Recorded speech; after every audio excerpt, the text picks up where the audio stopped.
ఇప్పుడే big boss చూసిన. ఈ బిగ్ బాస్ ఎపిసోడ్ చూసిన తర్వాతనే మాట్లాడుతున్నా. మణికంఠకున్న ఏదైతే ఎమోషనల్ స్టోరీస్ ఉన్నాయో, ఏదైతే ఎమోషనల్ అవుతున్నాడో అవన్నీ నేను డే 1 నుంచి వెళ్ళి అవన్నీ నేను నమ్ముతున్నా. 1% కూడా అస్సలు ఫేక్ అనిపించలేదు, చాలా జెన్యూన్గా అనిపించింది. అండ్ అవన్నీ నేను 100% నమ్ముతున్నా.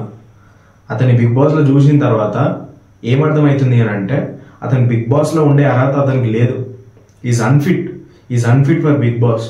ఎందుకనంటే అంత ఎమోషనల్ క్యాండిడేటు, అంత ఎమోషనల్ అయి ఉన్నప్పుడు, అంత మెంటల్గా అయి ఉన్నప్పుడు అతన్ని తెచ్చి బిగ్ బాస్లో ఎట్లా పెడతారు? బిగ్ బాస్లో కూడా సెలక్షన్ జరిగేటివి ఉంటాయి కదా, ప్రాసెస్ ఉంటుంది కదా. సో ఈ ప్రాసెస్లో మీకు తెలియదా?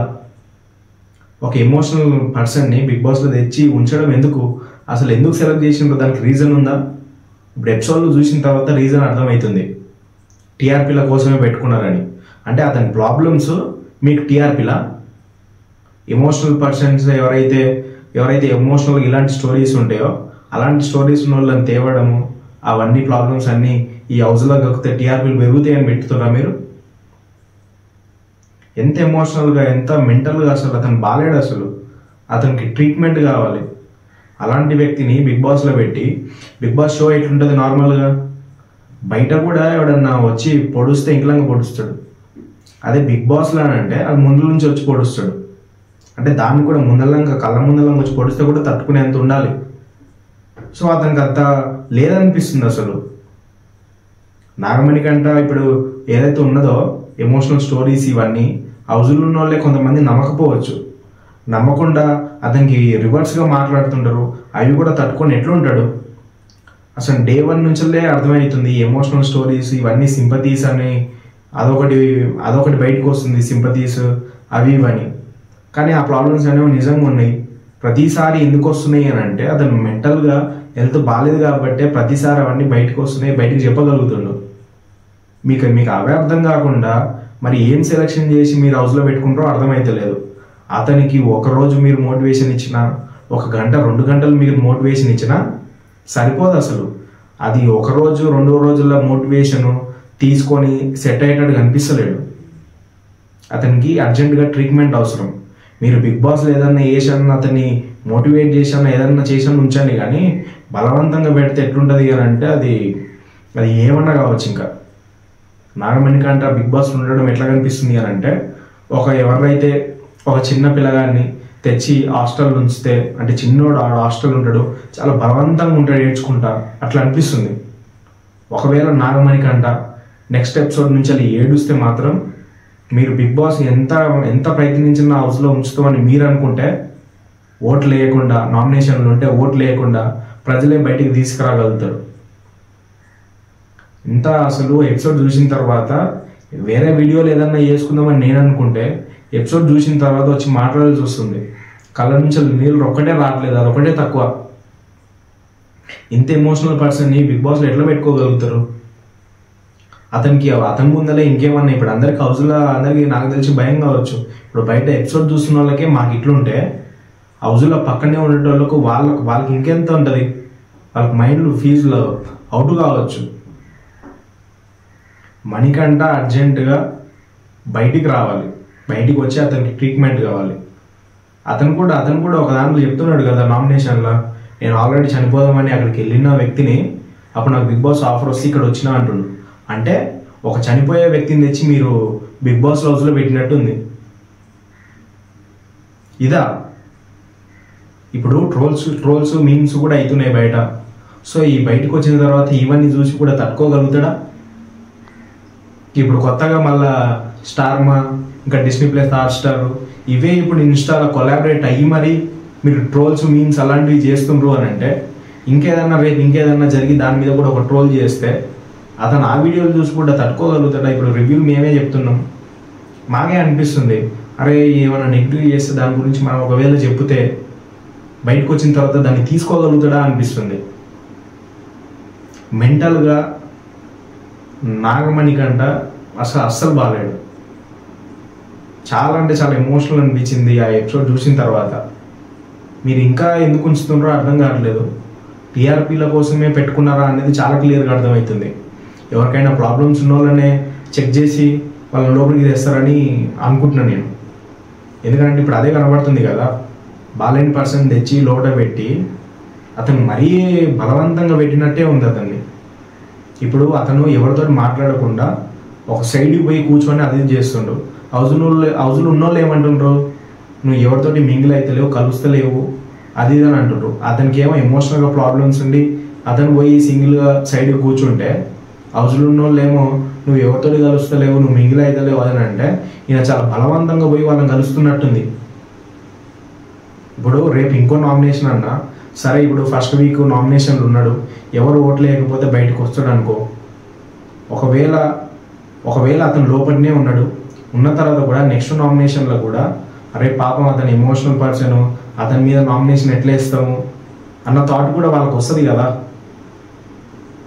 హెల్త్ బాగాలేని వాళ్ళని తెచ్చి బిగ్ బాస్లో పెట్టుకోవడం ఏంది? ఇప్పుడు ఏడుస్తుండు అని కప్ అయితే ఇచ్చి పంపించారు కదా. అసలు అతన్ని చూస్తేనే, అసలు చెప్తుంటేనే, రివ్యూ చెప్పాలంటేనే చాలా భయం అవుతుంది అతనికి తర్వాత ఏమవుతుంది అనేది. అలాంటి ఇప్పుడే ఎపిసోడ్ చూసే మాట్లాడుతున్నా. ఆ ఎమోషనల్ ఫీల్ ఇంకా నాకైతే అసలు పోలేదు. అది అంత అయ్యి ఉన్నాడు, ఎమోషనల్ పర్సన్ అంటుండు. అతనే చెప్పిండు నేను చనిపోదామని ఇట్లా అనుకున్నోడిని నన్ను తెచ్చి, అంటే నాకు అప్పుడు బిగ్ బాస్ ఆపర్చునిటీ వచ్చినానంటే అంటే చనిపోవాలి అని అనుకున్నా. అంటే అంత ఐళ్ళకి వెళ్ళిన వ్యక్తిని బిగ్ బాస్లో తెచ్చిపెట్టడం ఏంది? సెలెక్ట్ చేసే ప్రాసెస్లు ఎట్లున్నాయి అసలు మీవి? అతని ప్రాబ్లమ్స్ మీకు టీఆర్పీలు ఎట్లయితాయి? అతనికి ఎన్ని ప్రాబ్లమ్స్ ఉంటే మీకు అంత టీఆర్పీ అయ్యేటట్టుంది. సో నేనేమన్నా అంటే, ఒకవేళ మటుకు మీరు కన్నా నాగమణికంఠని బయటికి ట్రీట్మెంట్కి పంపించకపోతే ప్రజలే లోపల ఉన్న మణికంఠని బయటికి తీసుకొని వస్తారు. బయట ఉన్న సీఎంలే మారుతున్నారు ప్రజలు తెలుసుకుంటే. అలాంటిది నాగమణికంఠ ఏడ్చుకుంటా, హెల్త్ బాగాలేకుండా బిగ్ బాస్ హౌస్లు ఉంటే ప్రజలు ఎట్లా చూస్తారు? అంటే చూసుకుంటూ ఉంటారు అని మీరు ఎట్లా అనుకుంటున్నారు? సరే, ఇప్పుడు నామినేషన్లు ఉన్నారు, ఇప్పుడు మేము కూడా చేయొచ్చు. అరే ఎవరు మణికంఠ కోచ్ చేయకండి, మణికంఠకి హెల్త్ బాగాలేదు, అతన్ని బయటికి రప్పిద్దాము అని వీడియోలు చేసి కూడా మోటివేట్ చేసి కూడా చేయొచ్చు. కానీ మణికంఠ కూడా నేను ఫస్ట్ వీక్కే వెళ్ళిపోయినా అనే బాధతోటి బయటికి వచ్చినా దాన్ని తలుచుకోవడం కష్టం అనిపిస్తుంది. ఏది ఆలోచించకుండా అయిపోయింది. బయటికి వస్తే ప్రాబ్లం ఏంది, దాన్ని ఫేస్ చేస్తాడు అనేది ఒకటి ఉంది. ఇప్పుడు మీమ్స్ చేసేటోళ్ళు, ట్రోల్స్ చేసేటోళ్ళు ఏం చేస్తారు? వాళ్ళ ఫేస్లు కనిపించవు చేసేటోళ్ళే. సో వీడియోలతో చేస్తారు కాబట్టి ఇష్టం ఉన్నట్టు ఎట్లా అట్లా చేస్తారు. బయటికి వచ్చిన తర్వాత మీరైతే ఆయన పక్కనైతే ఏముండరు కదా. బిగ్ బాస్ హౌస్ నుంచి బయటకు వచ్చినామంటే మీరు అతని ఇంట్లోనే బిగ్ బాస్ టీం అంతా వాళ్ళ ఇంట్లో ఉంటారా, లేదా ఆయన పక్కన ఉంటారా? ఎప్పుడైతే ఏమి ఉండరు కదా. సో బయటకు వచ్చిన తర్వాత మీరెవరో నేనెవరో అన్నట్టే ఉంటుంది. సో అప్పుడు ఏమన్నా జరిగితే ఎవరు బాధ్యత దీనికి? ఇప్పుడు బిగ్ బాస్ వల్ల ఉన్న ప్రాబ్లమ్ని ఇంకా పెద్దగా చేసిండ్రు. నాగమణికంఠకి ఏదైతే ఉందో అన్ని ప్రాబ్లమ్స్ అన్ని నేను నేషనల్ టెలివిజన్లోనే బయట చెప్పినా అన్నది కూడా ఒకటి ఉంది. లైఫ్ అయిపోయింది, నాదంతా అయిపోయింది, నేను తట్టుకోలేకపోతున్నా అన్నీ ఇలాంటి మాటలన్నీ అంత ఎమోషనల్ పర్సన్ మాట్లాడుతుంటే ఇవన్నీ మాకెట్లా అనిపిస్తుంది? ఇప్పుడు హౌస్లో ఉన్న వాళ్ళే చాలామంది మాట్లాడుతున్నారు, ఆయన సింపతి ప్లే చేస్తుండు అదొకటి. ఇవన్నీ ఇప్పుడు అవన్నీ ఆయన్నే ఇంటుంటే ఎట్లా అనిపిస్తుంది? బిగ్ బాస్ అనేదే కళ్ళ ముందరనే అంటే నామినేట్ చేయడం ఇవన్నీ చేయడము కళ్ళ ముందరనే జరుగుతాయి.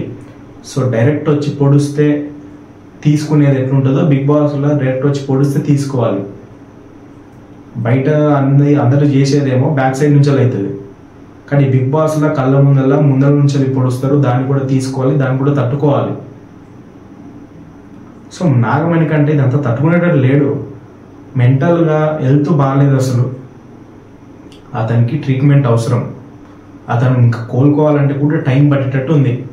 అలాంటిది మీరు కన్ఫెక్షన్ రూమ్లోకి పిలిచి మీరు 1 గంట సేపు 2 గంటలు మోటివేషన్ ఇచ్చినా అది ఒక రోజుకి 2 రోజులకు అయిపోయేటట్టు లేదు. అసలు ఆ మనిషి చాలా ఐలు ఉన్నాడు. సో ఒకవేళ మీరు మటుకు బయటికి తీసుకురాకపోతే అంటే బయటికి పంపించకపోతే ప్రజలే మణికంఠని బయటికి రప్పిస్తారు. అర్థమైందా? నెక్స్ట్ ఎపిసోడ్ నుంచి మాత్రం నాగమణికంఠ ఏడుస్తే ఇంకా అది ఎట్లుంటుంది అనేది ఇంక మీరు ప్రజల నుంచి వెళ్ళి ఒకసారి వాళ్ళకి ఫిక్స్ అయ్యింది నాగమణికంఠ బయటికి రావాలి అని అంటే వస్తాడు. బిగ్ బాస్ షో తోటి ఇప్పుడు ఎంత హాట్ టాపిక్ క్రియేట్ చేసింది అని అంటే ఎక్కడ చూసినా నాగమణికంటవే ఉన్నాయి. ఎమోషనల్ అవన్నీ ప్రాబ్లమ్స్ అన్ని బయటపడ్డాయన్న ఒక పెయిన్ కూడా చాలా ఎక్కువ ఉంది నాగమణికంటకు. అలాంటి వ్యక్తిని మీరు బిగ్ బాస్లో ఎట్లా పెట్టుకుంటారు? అంత ఎమోషనల్గా అయి ఉన్న పర్సన్ని బిగ్ బాస్లో పెట్టుకోవడం ఏంది అసలు? ప్రాబ్లమ్స్ ఉన్న వాళ్ళని బిగ్ బాస్లో పిలుస్తుంటారా మీరు? ప్రాబ్లమ్స్ ఉన్న వాళ్ళన్నా మీరు బిగ్ బాస్లో పిలిచేది? ఏమైతే ప్రాబ్లమ్స్ ఉన్నాయో అవన్నీ బయటికి కక్కితే మీకు టీఆర్పీలు అవుతున్నాయి. వేరేని బాధలు వాళ్ళ లైఫ్ తోటి ఆడుకున్నట్టు అవుతుంది బిగ్ బాస్ టీం. ఇప్పుడు కనీసం ఇప్పుడు ఓటింగ్ ఎట్లా జరుగుతుంది, ఈ ఓటింగ్ అన్నా చూపించరు. ఇప్పుడు మేమే ఫిక్స్ అయ్యి నాగమణికంటకి ఎవరు ఓటు వేయకండి, అతనికి హెల్త్ బాగాలేదు, అతనికి బయటికి రావాలి అని మేము ఒకవేళ అంటే మీరు కూడా ఓటింగ్ చూపించారు కాబట్టి మీరు కూడా నాగమణికంటని లోపల పెట్టే అవకాశాలు చాలా ఎక్కువ ఉన్నాయి. సో నేనేమంటున్నా అంటే నాగమణికంటకు ట్రీట్మెంట్ అవసరం. మీరు సిక్ రూమ్లకు ఏదైతే ఉందో అందులో క్లినిక్ అంటే ఈ బిగ్ బాస్లో ఏదైతే రూమ్ ఉందో డాక్టర్ చూసేది, సో అందులో మీరు ఒక టాబ్లెట్ 2 టాబ్లెట్లు ఇస్తే అది సెట్ అయ్యేటట్టు లేదు. లైఫ్ మీద ఆశ పోయినట్టుంది నాగమణికంటకు. అలాంటి వ్యక్తిని మీరు బిగ్ బాస్లో పెట్టుకునేది? ఎపిసోడ్ చూసి నాకు ఎంత ఎమోషనల్ అవుతుందో తెలుసా? నేను ఏడవడం ఒకటే తక్కువ ఉంది, అంత ఎమోషనల్గా ఉంది అసలు. నాగమణికంట బిగ్ బాస్ ఉండడానికి అన్ఫిట్. అసలు అన్ని ప్రాబ్లమ్స్ ఉన్నాయినా, హెల్త్ బాగాలేనైనా బిగ్ బాస్లో ఎట్లుండగలుగుతాడు? అది ఉండలేడు. మీరు ఒకరోజు అతనికి 29 ఏళ్ళు అన్నారు, 29 ఏళ్ళ కష్టాలు మీరు బిగ్ బాస్లో 2 రోజులు 3 రోజులు తీర్చలేరు అసలు. అవి ఇంకా ఆయనకు మైండ్లో ఉన్నాయి. ఇప్పుడు వాళ్ళ సిస్టర్ ఏదైతే ఒక పోస్ట్ స్టోరీ పెట్టి ఏదైతే చెప్పిందో, మా డాడీ అంతా ఈక్వల్గా సమానంగా చూసిండు, ఏ ప్రాబ్లమ్స్ లేవు, మేమంతా బాగానే ఉన్నాం, ఏదైతే వాళ్ళ సిస్టర్ పెట్టిందో అది ఇప్పుడు మ్యాచ్ అయితే లేదు. మనకంట చెప్పేది వేరే ఉంది, వాళ్ళు చెప్పేది వేరేగా ఉంది. సో బయటికి చాలా రాంగ్ పోర్ట్రే అవుతుంది. మణికంఠ లోపల ఉండి ఇంకే ఏం మాట్లాడినా రేపు అతనికే ప్రాబ్లం. నేను బిగ్ బాస్ టీం ఎవరైతే ఉంటారో బిగ్ బాస్ని హ్యాష్ట్యాగ్ పెట్టి బిగ్ బాస్ 8 అని పెడితే మీకు రీచ్ అవుతుందంట కదా. సో ఇప్పుడు నేను అదే చేస్తున్నా. సో నాగమణికంఠ బయటికి వచ్చి హాస్పిటల్కి వెళ్ళి చూయించుకుంటే ఎంత మంచిది అనేది చెప్తున్నా. అది రేపు మీకే ప్రాబ్లం అవుతుంది. రేపు నాగమణికంఠ పక్కన మీరేం ఉండరు కదా, మీరు ఎప్పుడేమి ఉండరు కదా. సో అతని లైఫ్కి ఆశపోయిన వ్యక్తిని, లైఫ్ మీద ఆశపోయి చనిపోదామనే స్టేజ్కి వెళ్ళిన వ్యక్తిని మీరు ఏమంటే బిగ్ బాస్ ఆఫర్ ఇచ్చి అతన్ని లోపల పెట్టుకున్నారు. ఇప్పుడు ఏమన్నా అయితే ఎవరు రెస్పాన్సిబిలిటీ అసలు? సో బిగ్ బాస్ టీము దీన్ని జోక్గా తీసుకోవద్దని చెప్తున్నా. మీరు ఏమన్నా కానీ మీరు లోపల పెట్టుకున్నారు అని అంటే ఇప్పుడు బయటకు పంపిస్తున్నారు అని అంటే బయట ఇంకా రకరకాలుగా ఏమన్నా టాక్ రాని, కానీ హెల్త్ బాగా అయ్యేదాకా అతన్ని చూసుకోవడం మంచిది. మీరు అతను బయటకు వచ్చిన తర్వాత కూడా ఎట్లా హెల్ప్ చేయండి. మా టీవీ ఉంది, సో అందులో ఇంకేమన్నా సీరియల్స్ కానీ వెబ్ సిరీస్ కానీ ప్రోగ్రామ్స్ కానీ ఏవైతే ఉంటాయో అందులో నాగమణికంఠని పంపించండి. బిగ్ బాస్ కాకపోయినా కనీసం అందులోనే పంపించి ఇవొక షో చేస్తే మనీ వస్తాయి. సో అట్లనన్నా ఆయన సర్వైవ్ అవుతాడు కదా. కానీ ఇంకా బిగ్ బాస్లో ఉండి వేరే వాళ్ళు ఏమో స్ట్రాటజీ అనుకుంటారు, ఎప్పుడు సింపతి చూపిస్తుండ్రు అని వేరే వాళ్ళు అనుకుంటారు. సో ఈ మాటలన్నీ పడాలి అని అంటే నాగమణికంఠ నుంచి కాదు. అది 3 రోజుల నుంచి చూస్తున్నా, నాకే అర్థమవుతుంది. 3 రోజుల నుంచి సింపతి ప్లే చేస్తుండు అని కొంతమంది అనుకుంటున్నారు, కానీ ఆ బాధలు నిజంగానే ఉన్నాయి. ఈయన ప్రతిసారి ఓపెన్ అవుతుండు. మళ్ళీ ఇప్పుడు కొత్తగా పడ్డది పల్లె ప్రశాంత్ లాగా ఈయన కూడా తయారయ్యిందని.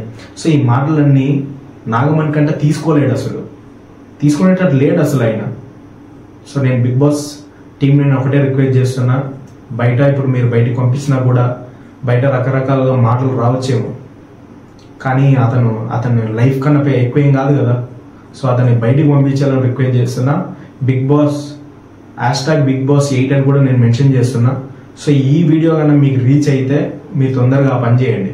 ఫస్ట్ అతని లైఫ్ని కాపాడండి, దాని తర్వాతనే బిగ్ బాస్.